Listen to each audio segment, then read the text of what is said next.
New to our very good friend and musician Betty Bayo. It's very sad. It's very sad. We have lost her. Betty Bayo ni ahuroketio ni mwathani.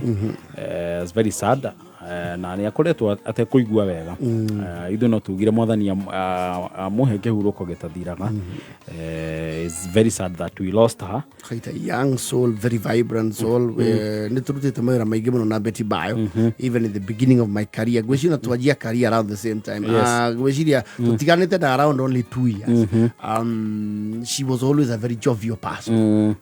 The kind of person who was a vibe. Na na kurwara oku gwake, most of us did not know about it. Actually, no, ti andu aingi maramenyete ati ndakoretwo akigua wega. She has been battling it silently. No barerake hamurimo naguo urakira. She rested and nituraki hoya ni undu wa family, the kids especially. For